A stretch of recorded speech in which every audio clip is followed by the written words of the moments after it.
Rajpipla sessions court દ્વારા 9 જેટલા આરોપીઓને 7 વર્ષની સજા ફટકારવામાં આવી હતી। તેમાંથી જો 6 જેટલા આરોપીઓને જામીન પર મુક્ત કરી દેવામાં આવે તો પછી ચૈતર વસાવાને જેલમાં કેમ બંધ રાખવામાં આવે? જો ચૈતર વસાવા જેલમાંથી બહાર આવે તો પછી ચૈતર વસાવાનું સ્ટેન્ડ આમ આદમી પાર્ટી સાથે જોડાવાનું ક્લિયર રહે છે કે પછી ચૈતર વસાવા પણ રાજુ કરપડાના માર્ગે ભારતીય જનતા પાર્ટીનો ખેસ પહેરવા તૈયાર થાય છે? શું ચૈતર વસાવાને જેલની અંદર અરવિંદ કેજરીવાલ અને ભગવત માન જ્યારે મળવા ગયા ત્યારથી એ નક્કી હતું કે જ્યારે 24 તારીખની સુનાવણી છે તેમાં કંઈક મોટું થશે? કેમ કે એક બાજુ ચૈતર વસાવાએ ભારતીય જનતા પાર્ટી અથવા તો કોઈ બીજી રાજકીય પાર્ટીઓમાં જાય તેવી રાજકીય ગલિયારાઓમાં તો ચર્ચાઓ ચાલી રહી છે। શું ચૈતર વસાવાએ આમ આદમી પાર્ટીનો સાથ છોડી દેશે? એટલે કે આ ચર્ચા એ ખૂબ મહત્વની એટલા માટે માનવામાં આવતી હતી કેમ કે ચૈતર વસાવાને આમ આદમી પાર્ટી સાથે જોડી રાખવા ખૂબ મહત્વના છે કેમ કે નજીકમાં 2027 વિધાનસભાની ચૂંટણી આવી રહી છે અને આજની સુનાવણીની અંદર આમ આદમી પાર્ટીએ દિલ્હીથી 4 જેટલા લીગલ ટીમના વકીલોને આ કેસ લડવા માટે અહીંયા મોકલ્યા છે। ચૈતર વસાવાને જેલમાં જે મુલાકાત કરવા માટે આવ્યા હતા અરવિંદ કેજરીવાલ અને ભગવત માન, એની અસર આજની સુનાવણી ઉપર શું જોવા મળે છે અને ચૈતર વસાવાનો જેલવાસ યથાવત રહે છે કે પછી ચૈતર વસાવા આજે જેલમાંથી મુક્ત થાય છે? 2023માં વનકર્મીને મારવો અને તેમને ધમકી આપી રિવોલ્વરથી ડરાવો ધમકાવવાના કેસમાં છેલ્લા 2 મહિનાથી આ જેલમાં બંધ ડેડિયાપાડાના ધારાસભ્ય ચૈતર વસાવા આજે કદાચ જેલમાંથી મુક્ત થઈ શકે છે તેવી ક્યાંક ને ક્યાંક ચર્ચાઓ ચાલી રહી છે। શું ચૈતર વસાવાને જેલની અંદર અરવિંદ કેજરીવાલ અને ભગવત માન જ્યારે મળવા ગયા ત્યારથી એ નક્કી હતું કે જ્યારે 24 તારીખની સુનાવણી છે તેમાં કંઈક મોટું થશે? કેમ કે મોટું થશે એવી વાત હું એટલા માટે કરી રહ્યો છું કેમ કે એક બાજુ ચૈતર વસાવાએ ભારતીય જનતા પાર્ટી અથવા તો કોઈ બીજી રાજકીય પાર્ટીઓમાં જાય તેવી રાજકીય ગલિયારાઓમાં તો ચર્ચાઓ ચાલી રહી છે। જે આદિવાસીઓના મસીહા તરીકે ઉભરી આવેલા ચૈતર વસાવા ફરી એક વખત 24 તારીખની સુનાવણીમાં જેલમાંથી બહાર આવશે કે પછી જેલવાસ યથાવત રહેશે તેની કરી વાત। 2023માં વનકર્મીને મારવો, ડરાવો, ધમકાવો આ કેસની અંદર 2026ની અંદર 9 જેટલા લોકોને 7 વર્ષની જેલની સજા પડે છે। રાજપીપળા સેશન્સ કોર્ટ કે જેના દ્વારા 7 વર્ષની સજા અને દંડ ફટકારવામાં આવે છે તેમાં 2 નામ ખૂબ ચર્ચાઓમાં હતા। એક નામ છે ડેડિયાપાડાના આમ આદમી પાર્ટીના ધારાસભ્ય ચૈતર વસાવા, બીજું નામ છે તેમના ધર્મપત્ની શકુંતલા વસાવા। આમાંના 6 જેટલા લોકોને હાઈકોર્ટ દ્વારા જામીન પર મુક્ત કરી દેવામાં આવ્યા પણ જે નામ એ ખૂબ ચર્ચાઓમાં રહ્યું એ નામ છે ચૈતર વસાવા। ચૈતર વસાવા તારીખ પે તારીખ એમના વકીલ દ્વારા કોર્ટમાં ધારદાર દલીલો કરવામાં આવી રહી છે તો બીજી બાજુ સરકારી વકીલ પણ સામે ધારદાર દલીલો કરીને કહી રહ્યા છે કે ચૈતર વસાવા ઉપર આપેલી એક વખત નહીં ભૂતકાળમાં પણ અને કેસ નોંધાઈ ચૂક્યા છે અને અત્યારે તેમને જો જામીન આપવામાં આવે તો ફરીથી ભવિષ્યમાં પણ આવી જ ઘટનાને તેઓ અંજામ આપી શકે છે।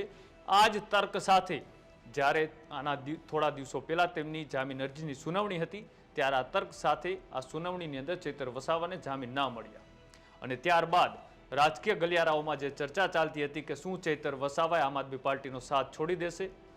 કેમ કે આદિવાસી વિસ્તારમાં આમ આદમી પાર્ટીનું પ્રભુત્વ અને રાજકીય તાકાત મજબૂત કરવામાં કોઈ ચહેરાનું નામ હોય તો એ નામ છે ડેડિયાપાડાના ધારાસભ્ય ચૈતર વસાવા। ચૈતર વસાવા ત્યારે જેલમાં બંધ છે। એના જ મત વિસ્તાર, એના જ ગઢમાં ભારતીય જનતા પાર્ટીના નેતાઓનું એક બાજુ પાણી મપાઈ રહ્યું છે કેમ કે મનસુખ વસાવા કે જેઓ 7 ટર્મના સાંસદ છે સાથે જ દર્શના દેશમુખ કે વિસ્તારની અંદર અત્યારે આદિવાસીઓના સમર્થનની અંદર ધરણા ઉપર બેઠા છે। આદિવાસીઓનો હક અને અધિકાર અપાવવા માટે પોતાની સરકાર પાસે અત્યારે ભારતીય જનતા પાર્ટીના નેતાઓ ચૈતર વસાવાના ગઢની અંદર લડત લડી રહ્યા છે। બીજી બાજુ એ ચૈતર વસાવા કે જે આદિવાસીઓના મસીહા તરીકે પ્રસ્થાપિત થયા એ અત્યારે જેલમાં બંધ છે। હવે આજની સુનાવણીમાં શું ખાસ છે? આજની સુનાવણી ઉપર એ તમામની નજર એટલા માટે છે કે આ સુનાવણી એવા સમયે થઈ રહી છે કેમ કે થોડા દિવસ પહેલા જ જેલની અંદર વડોદરા સેન્ટ્રલ જેલની અંદર આમ આદમી પાર્ટીના સુપ્રીમો અને પંજાબના મુખ્યમંત્રી ભગવત માન બંને જેલની અંદર 15 મિનિટ જેટલી વાત ચૈતર વસાવા સાથે કરે છે। આ વાતચીતની પૂરી થયા બાદ ભગવત માન અને અરવિંદ કેજરીવાલ એ સીધી દિલ્હીની ફ્લાઇટ પકડે છે, ન તો મીડિયા સાથે કોઈ વાતચીત કરે છે કે ન તો કોઈ એવું નિવેદન આપે છે। એટલે કે આ ચર્ચા એ ખૂબ મહત્વની એટલા માટે માનવામાં આવતી હતી કેમ કે ચૈતર વસાવાને આમ આદમી પાર્ટી સાથે જોડી રાખવા ખૂબ મહત્વના છે કેમ કે નજીકમાં 2027 વિધાનસભાની ચૂંટણી આવી રહી છે અને ચૂંટણીની અંદર જો કદાચ આમ આદમી પાર્ટી એકલા હાથે લડવાનું વિચારતી હોય તો આદિવાસી વિસ્તારની અંદર ચૈતર વસાવાનું આમ આદમી પાર્ટીમાં રહેવું એટલું જ મહત્વનું છે।